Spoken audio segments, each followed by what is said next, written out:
गुलाल महापालिकांचा या कार्यक्रमात आज आपण वसई विरार महापालिकेचा आढावा घेणार आहोत। तब्बल 10 वर्षांनंतर होऊ घातलेल्या वसई विरार महानगरपालिका निवडणुकांकडे सगळ्या राज्याचं लक्ष लागलंय। आतापर्यंत एक हाती सत्ता राखणाऱ्या बहुजन विकास आघाडी समोर यावेळी भाजपचं मोठं आव्हान उभं ठाकलंय। सत्ता समीकरणं नेमकी कशी बदलू शकतात, पुण्याचं पारडं जड आहे आणि स्थानिक राजकारणाची गणित नेमकं काय सांगतात याचा आढावा जाणून घेतलाय आमचे प्रतिनिधी सुशांत सावंत यांनी। पाहूयात।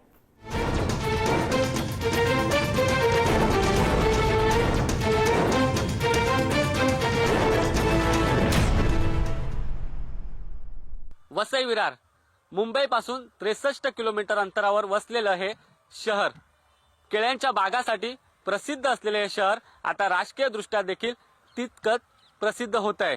त्याचं कारण म्हणजे गेली अनेक वर्ष या शहरावर ज्या बहुजन विकास आघाडीची सत्ता होती त्याला सुरुंग लावण्याचं काम भाजपनं केलंय। 2009 साली या महानगरपालिकेची स्थापना झाली, तेव्हापासून बहुजन विकास आघाडीनं एक हाती सत्ता या शहरावर मिळवली। 2017 साली जेव्हा महानगरपालिकेच्या निवडणुका झाल्या तेव्हा बहुजन विकास आघाडीनं 108 नगरसेवक निवडून आणले, तर शिवसेनेला फक्त 5 नगरसेवक जिंकता आले आणि भाजपच्या वाट्याला फक्त 1 नगरसेवक आला। आता इथली राजकीय समीकरणं बदललेली आहेत। लोकसभा विधानसभा निवडणुकीत बहुजन विकास आघाडीला धक्का मिळाला आहे। विधानसभेमध्ये वसईचे आमदार स्नेहा दुबे पंडित तर नालासोपारचे आमदार राजन नाईक हे विजयी झाले, त्यामुळे अर्थातच आता महानगरपालिकेकडे सगळ्यांचं लक्ष आहे। आपल्यासोबत वसईचे आमदार स्नेहा दुबे पंडित आहेत। संघर्ष कन्या अशी त्यांची ओळख झाली आहे। विधानसभा निवडणुकीत त्या जॉईन केल्या ठरल्या होत्या। ताई, पुढारीमध्ये तुमचं स्वागत आहे। ताई, महायुती झालेलं आहे, नेमकं युतीचं तुमचं काय ठरलंय? इथलं गणित नेमकं काय ठरलंय? जागांचं सीट शेअर कसं होणार आहे? 24 जागांवरती शिवसेना झालेली आहे। 1-2 जागांवरती आणखीन डिस्कशन सुरू आहे, ते आजपर्यंत संध्याकाळपर्यंत सगळं क्लिअर होईल। आणि 91 जागांवरती भाजपा लढते आहे। भाजपामध्ये सुद्धा श्रमजीवी संघटना आहे, आरपी आहे, आगरी सेना आहेत, हे ह्यांचा सगळ्यांचा वाटा आहे।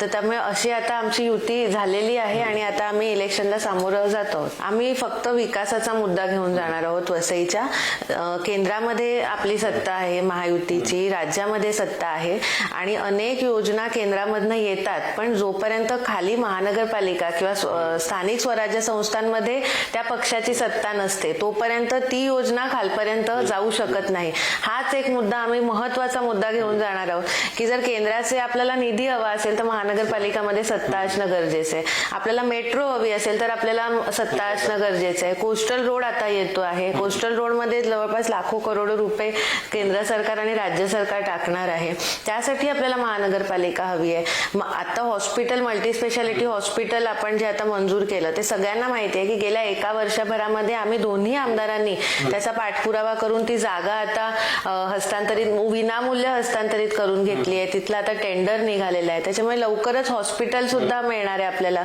शाळा हस्तांतरणाचा प्रश्न आता एकदम शेवटच्या टप्प्यावरती आलेला आहे, त्या महानगरपालिकेच्या शाळा पण आपल्याला मिळणार आहेत। त्यामुळे हे जे सगळं आपण विकासाचे मुद्दे म्हणतोय, म्हणजे आरोग्य असेल, शिक्षण असेल, रस्ते, इन्फ्रास्ट्रक्चर असतील, इथला गटार ही जर आपण बघितली वसई मधली तर कुठेच सलग गटार दिसणार नाही आपल्याला।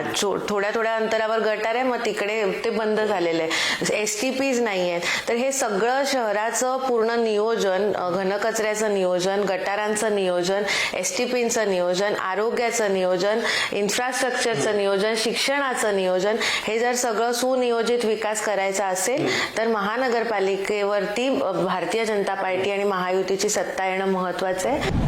आपल्यासोबत खासदार हेमंत सवराज। आपण बघतोय की आम्हाला जनतेने भरभरून आशीर्वाद दिला। त्यानंतरच्या काळात 6 महिन्यांच्या विधानसभा निवडणुका झाल्या, त्यामध्ये पालघर जिल्ह्यामध्ये महायुतीचे 5 आमदार निवडून आलेले आहेत आणि त्याच्यामध्ये आता आपण जिथे वसई विरार नालासोपाराची निवडणूक लढतोय तिथे 2.5 अर्थात 2 भारतीय जनता पार्टीचे आणि एक महायुती जो पक्ष आहे तो शिवसेना, त्याचे आमदार इथे निवडून आलेले आहेत आणि त्यामुळे इथल्या जनतेने भरभरून प्रतिसाद दिलेला आहे आणि त्यामुळे ते सातत्य आम्हाला टिकवायचं आहे आणि निश्चितच आम्हाला खात्री वाटते की इथली जनता आता सुज्ञ झालेली आहे. मागच्या 30-35 वर्षातला जो कारभार आहे तो आणि त्यानंतर महानगरपालिका स्थापन झाल्यानंतरचा कारभार, जो भोंगळ कारभार होता ते आता पूर्ण जनता वैतागलेली आहे. तिला बदल पाहिजे. तो बदल तिने लोकसभेत करून दाखवलेला आहे, विधानसभेत करून दाखवलेला आहे. त्यामुळे आता पुढचा बदल निश्चितच होणार ही आम्हाला खात्री वाटते. नवी मुंबई महानगरपालिका डेव्हलप झाली त्याच पद्धतीने वसई विरार नालासोपारा महानगरपालिका सुद्धा डेव्हलप होऊ शकली असती. दुर्दैवाने 15 वर्ष ती त्यांना जी मिळाली मागच्या सत्ताधाऱ्यांना, त्यांनी चांगलं वेल प्लॅन सिटी करायला पाहिजे होतं, ते केलं गेलं नाही. ज्यांनी अनधिकृत बिल्डिंग बांधल्या त्यांनीच त्यांना तिथे जोडधंदा सुरू केला. तर काय, त्याच सोसायटीला टँकर पुरवायचे, म्हणजे बिल्डिंग सुद्धा माझी आणि टँकर सुद्धा माझा, अशा पद्धतीचं टँकर लॉबी तयार झाली. त्यामुळे साहजिकच तिथल्या घरांचे CC, OC हे मिळू शकलेले नाहीयेत, पाणी मिळू शकलेलं नाहीये, मीटर मिळू शकलेले नाहीयेत, गटारीची दुरावस्था आहे. आणि त्यामुळे जो एकंदरीत भोंगळ कारभार त्यांनी करून ठेवलेला आहे तो निस्तरताना खरं तर आमची तारवेची कसरत असणार आहे. पण तरी सुद्धा आम्ही जनतेला आवाहन करतोय की सगळं आपल्याला आता टप्प्याटप्प्याने बदलावं लागणार आहे. आणि जर बदलायचं असेल तर महानगरपालिकेची सगळ्यात महत्वाची जी सत्ता इथली आहे ती महायुतीच्या ताब्यात देणं ही या काळाची गरज आहे. आणि त्यामुळे विकासाच्याच मुद्द्यावर आम्ही जाऊन पूर्ण जनतेसमोर मतं मागणार आहोत. वसई विरार महानगरपालिकेत भाजपला रोखण्यासाठी बहुजन विकास आघाडीनं कंबर कसलेली असतानाच आता ठाकरे गट देखील स्वबळावर या निवडणुकीत लढणार आहे. आपल्यासोबत ठाकरे गटाचे नेते जनार्दन पाटील सर आहेत. सर, काय सांगाल, एकीकडे बहुजन विकास आघाडी भाजप अशी लढत असताना आता तुम्ही स्वबळाची भाषा केलेली आहे. हा, आम्ही स्वबळावर लढतो. आमचे आज ABP फॉर्म सुद्धा 100 ABP फॉर्म आमच्या कार्यकर्त्यांना दिले सुद्धा आणि 115 सीट आम्ही लढवतो. बहुजन विकास आघाडी बरोबर आणि काँग्रेस मनसे बरोबर आम्ही युती करण्याचे आमचे प्रयत्न आम्ही केले. प्रयत्न सफल नाही झाले. त्यानंतर आम्ही स्वबळावरची तयारी केलेली आहे आणि आज आम्ही आमचे 100 लोकांना आज ABP फॉर्म दिलेले आहे. आम्ही स्वबळावर लढतो. जर तुमच्यासोबत समजा आघाडी झाली असती बहुजन विकास आघाडीची तर त्यांना फायदा झाला असता. आता असं वाटतंय त्यांना की तुमच्याशी युती न करून त्यांना थोडंसं नुकसान झालं ना. ते आजपर्यंत चर्चेला त्यांचे प्रमुख कार्यकर्ते आजही मला बोलतात ना की मामा काहीतरी करा, कारण त्यांचे कार्यकर्त्याची सुद्धा मनोबल खचलेलं आहे. आता ज्यावेळी आपण एकत्र येणार होतो तो कार्यकर्त्यामध्ये उत्साह होता. एक ग्रामीण भागातले सगळे कार्यकर्त्यांना असं वाटत होतं की इतकं वर्षाचे जे काही आपले वादविवाद होते हे सगळे संपून आपण जोराने सगळ्यांनी एक जोमाने आपण प्रचाराला सुरुवात करूया. माझं एवढंच मत आहे. मी काय सांगतो तुम्हाला, लक्ष्मी त्यांच्या दारात होती, त्यांना घेता आली नाही. म्हणजे 2 विषय असतात. एक समजदार माणसाने, माझ्या अंदाजाने तरी असा विषय असते, एक अवदसा आणि एक लक्ष्मी असते. दोन्ही समोर उभे असतात. समजदार माणसाने लक्ष्मी घ्यायची का अवदसा घ्यायची ती त्याच्यावरती आहे. आता लक्ष्मी होती, त्यांना घेता आली नाही. वसई विरार महानगरपालिका निवडणुकीची रणधुमाळी सुरू झालेली आहे. अर्थात या ठिकाणी गेली अनेक वर्ष बहुजन विकास आघाडीची महानगरपालिकेत सत्ता आहे. यावर्षी बहुजन विकास आघाडीला आव्हान असणार आहे ते राज्यात आणि देशात नंबर 1 असं ओळख निर्माण झाली, नंबर 1 पक्ष असलेला भाजपचे. अर्थात आपल्यासोबत वसई विरार महानगरपालिकेचे आणि बहुजन विकास आघाडीचे नेते आहेत. सर, काय सांगाल, यावेळी खऱ्या अर्थाने गेली अनेक वर्ष तुमची सत्ता आहे, यावेळी भाजपचं आव्हान असणार आहे, कसं बघताय या आव्हानाकडे? मला वाटते आव्हान हे मीडियामध्ये तयार केलं गेलेलं आहे. आव्हान वगैरे काही नाही. 109 आमचे नगरसेवक आहेत 115 पैकी, आणि गेल्या विधानसभेची देखील गणितं बघितली मतांची तर आम्ही जवळपास आहोत, कुठेही मागे नाहीत. फक्त मतविभाजनाचा किंवा बोगस मतं जी आहे, भेसळ करण्याची जी पद्धत आहे त्या पद्धतीमुळे हे थोडंसं कुठेतरी गणित मागे पुढे झालेलं. परंतु आताही तुम्ही बघितलात का शासनाने सांगितलं आहे 53,000 दुबार मतदार आहेत, परंतु आम्ही काढल्यात ते 80,000च्या वरती आहेत. म्हणजे प्रत्येक प्रभागामध्ये 2 ते 3 हजार अशी दुबार मतं आहेत आणि त्यांना ऑप्शन दिलेलं आहे का तुमच्या आवडीच्या मतदान केंद्रामध्ये मतदान करा. हे एकदम कायद्याने देखील चुकीचं आहे. परंतु हे सगळे त्यांच्या पळवाटा जे आहेत, हे भेसळ करण्याचे जे प्रकार आहेत तर ते आम्ही चारी बाजूनी बंद केलेले आहेत. त्यामुळे त्यांच्या पायाखालची वाळू घसरलेली आहे.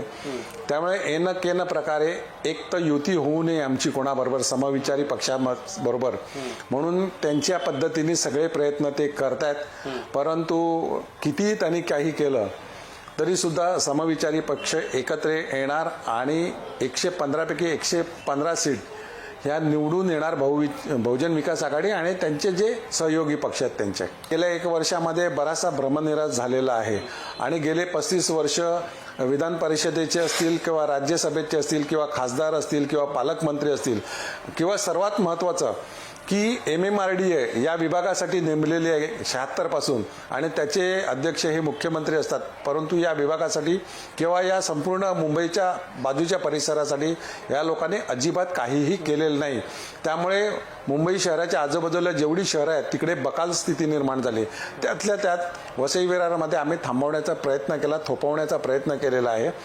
तुम्ही बघितलं बजेट, एक तर आमची महापालिका ही नुकतीच झालेली महापालिका आहे आणि आमचं क्षेत्र हे मुंबईच्या क्षेत्रफळा एवढंच आहे आणि मुंबईचं बजेट 50,000 कोटीच्या वरती आहे आणि आमचं इनमीन 2-3 हजाराच्या आसपासच आहे. त्यामुळे अर्धा खर्च तर प्रशासकीय कामावरच जातो.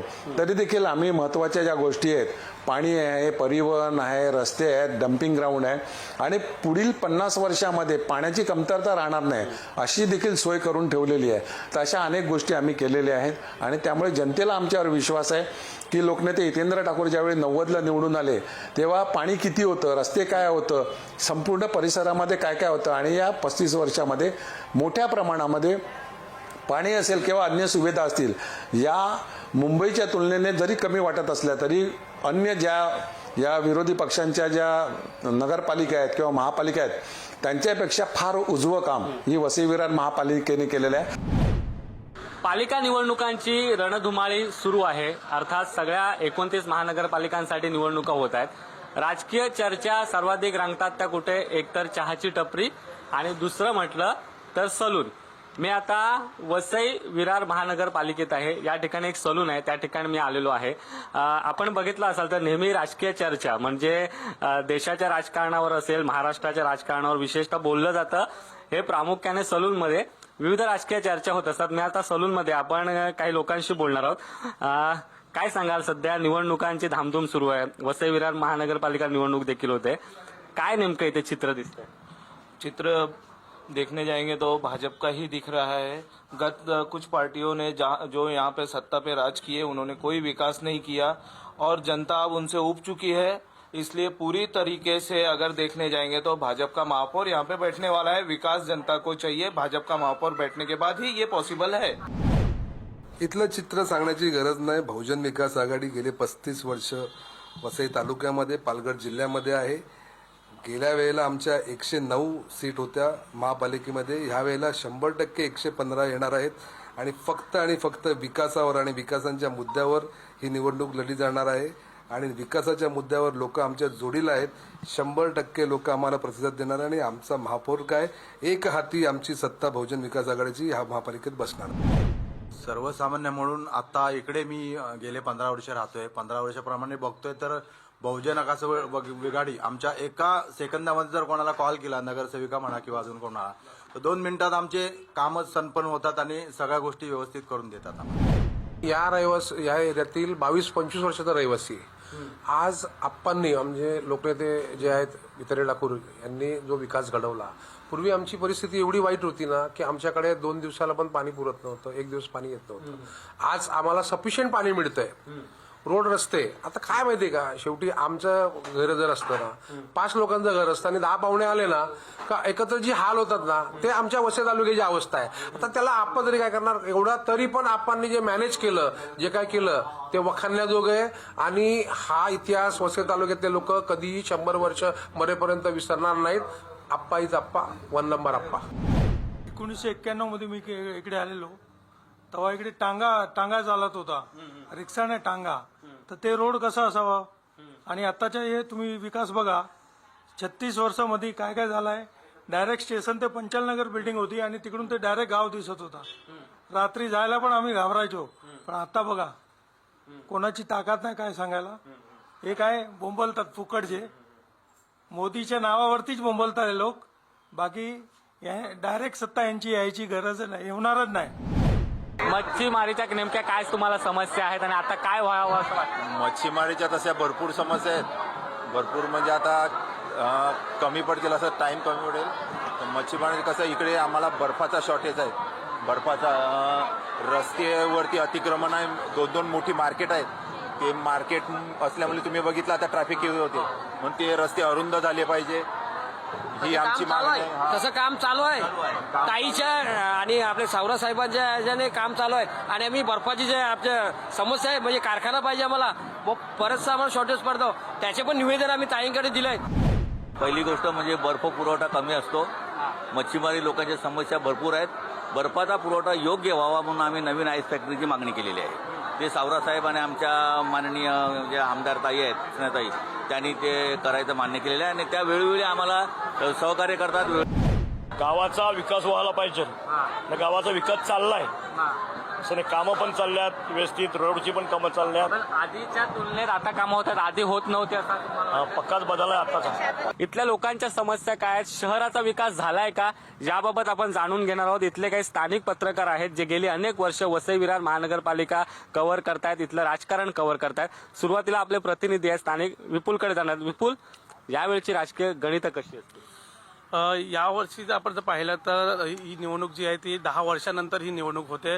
त्यामुळे या ठिकाणी जी निवडणूक होणार आहे त्यामध्ये मोठा बदल होण्याची शक्यता आपल्याला पाहायला मिळते. रस्त्यातले खड्डे हा एक मोठा मुद्दा आहे, कारण 1 ऑक्टोबर पासून पावसाने विश्रांती घेतली आहे. आज 31 डिसेंबर आलाय.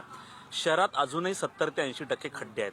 जे लोक रोज जात आहेत, लोकांचं म्हणणं आहे की आम्ही परिवर्तनासाठी मत दिलंय, मग ते आमचं मत गेलं कुठे? आमचे खड्डे का बुजवले जात नाही? खड्डे बुजवायला टेंडर काढलं, खड्डे नवीन रस्त्यासाठी टेंडर काढलं, ते कुठे गेलं माहित नाही. नगरसेवकाची इलेक्शन हा सिम्बॉल नंतर पाहिलं जातं. मला अर्ध्या रात्री कोण कामाला आहे, हा माझा बाजूवाला कामाला आहे, मग तो माणूस पक्ष नाही बघणार. मग मी कमळला देईल, मी शिट्टीला देईल, मी धनुष्याला देईल. त्यामुळे आणि या निवडणुकीत पहिल्यांदा वसई विरारकरांना 4 बटन दाबायचे. त्यामुळे असं आहे की जे सिनियर सिटीजन आहेत त्यांना ही 4 बटणं दाबणं ती अवघड देखील आहे. यंग जनरेशनसाठी सोपं आहे आणि यंग जनरेशनला 4 वेगळे पर्याय आहेत, परंतु जे सिनियर सिटीजन आहेत त्यांना ही डोकेदुखी ठरणार आहे. बहुजन विकास आघाडीची सत्ता आल्यावर बऱ्यापैकी त्यांनी विकासाची कामं केली होती. त्यानंतर आता प्रशासकीय काळात म्हणजे महापालिकेच्या निवडणुका लागल्याच नाहीत, त्याच्यामुळे या ठिकाणी प्रशासकीय राजवट निर्माण झाली. आणि यावेळेस विषय बघायला गेला तर मोठा विषय होता भ्रष्टाचाराचा. तो पूर्ण देशभर गाजला की या ठिकाणी कसा भ्रष्टाचार झाला आणि त्या भ्रष्टाचारामुळे किती परिणाम झाला. त्याच्यामुळे आता तो विषय सुद्धा आता चघळला जाणार. दुसरी गोष्ट म्हणायला गेलं तर विकासाची कामं, आता नलावडेजी म्हणाले विकासाची कामं, विकासाच्या कामांचं आश्वासन दिलं गेलंय. म्हणजे आता उड्डाणपूल होणार किंवा रस्ते नवे तयार होणार, सगळी आश्वासनं दिली जातात आणि त्याच्यावरून श्रेयवादाची लढाई सुरू झाली आहे. कारण अगोदरच्या सत्ताधाऱ्यांनी सुद्धा सरकारकडे असे प्रस्ताव पाठवले होते. आताचं सरकार हे सध्या अस्तित्वात असलेले जे आमदार आहेत त्यांचं स्वतःचं आहे, त्याच्यामुळे ते ही कामं करून घेण्यासाठी मुख्यमंत्री असतील किंवा उपमुख्यमंत्री असतील यांच्या दरबारी जात आहेत आणि ती कामं करून घेण्याचा प्रयत्न करत आहेत. त्यामुळे आता हे श्रेय नक्की कोणाचं हे आता इलेक्शनमध्ये यावर आरोप प्रत्यारोप होणारच आहेत, पण निर्णायक ठरणार आहे तो मतदार. कारण मतदाराचं कल कोणाकडे असणार, कारण वर्षभरात झालेली कामं असतील किंवा ज्या समस्या आहेत त्या समस्या सोडवण्याचं काम केलं गेलंय का याच्यावर आता पुढील भवितव्य ठरणार आहे. वसई विरारची मेन समस्या ती रस्ते आहेत. जर समजा तुम्हाला आणखी बहुतेक लोकांना इकडे बाय रोड समजा मुंबईला जर बोरिवलीला जायचं असेल तर नुसता ते बोरिवली आपल्या इकडपासून 34 किलोमीटर आहे, 34 किलोमीटर आहे. आणि तिथे बोरिवली जायला आम्हाला कमीत कमी 3 ते 4 तास लागत आहेत. इकडे अनेक मोठमोठे नेते येतात, मुख्यमंत्री येतात किंवा डेप्युटी सीएम येतात, सर्व येतात, पण कधीही हे सीएम किंवा इकडचे जे मोठे नेते आहेत ते का त्याच्यावरती म्हणजे बोलत नाहीये. सत्ता परिवर्तन चेंज झाली आहे, परंतु जी लोकांची जी समस्या आहे ती कायम आहेत. इकडचे तुम्ही रस्ते बघा, आता तुम्ही समोरच्या वेस्टला जावा, म्हणजे ते रस्ते तसेच आहेत. त्याच्यावरती कधी काय म्हणजे कधी तोडगा करणार, कधी म्हणजे सुधारणार, नुसता एक खोटे आश्वासने देतात. आज तुम्ही बघितलं असेल तर अनेक हे लोक पॉलिटिशियन लोक म्हणजे पक्ष प्रवेश करतात, म्हणजे चेहरे तेच आहेत ना. आणि मोठे मोठे ठेकेदार आहेत ते ब्लॅक लिस्टेड आहेत. आणि त्यांच्यावरती काय म्हणजे हे नेते काय बोलत नाही. जितनी भी योजनाएं बताई जा रही है जमीनी स्तर पर वो सारी योजनाएं पहले से ही लागू थी, सिर्फ उसका इम्प्लीमेंटेशन किया जा रहा है. बाकी नई योजनाएं हमें नहीं लगता है कि कोई नई योजना यहाँ पर अभी तक आई है करके. बीजेपी ने आज की तारीख के अंदर भी जो महानगर पालिका इलेक्शन आ रहा है उसके अंदर भी बीजेपी का एक टारगेट क्या है, महिला और युवाओं का. उन्होंने महिला और युवाओं को अपना एक वोट बैंक बनाया है और उन्होंने साइकोलॉजिकल इतना उनको मैनिपुलेट किया हुआ है सोशल मीडिया के अंदर कि आपको बोलने की जरूरत ही नहीं है. वो डायरेक्ट उनको प्रचार करने की जरूरत ही नहीं है. आज कैलेंडर बांटा जा रहा है, घर घर में बांटा जा रहा है. कैलेंडर के अंदर आप देखोगे आप तो पूरा जो विकास है वो विकास जो है वो पूरा जो 32 सालों में जो चल रहा था वही विकास उन्होंने इसमें प्रिंट किया हुआ है. तो नया विकास कहाँ है. तर सध्या तरी आपण पत्रकारांशी जाणून घेतले नेमक्या इथल्या लोकांच्या समस्या काय, नेमके इथले मुद्दे काय याची सविस्तर माहिती त्यांनी आपल्याला दिली. कॅमेरा पर्सन स्नेहल सह सुशांत सावंत, पुढारी न्यूज, वसई.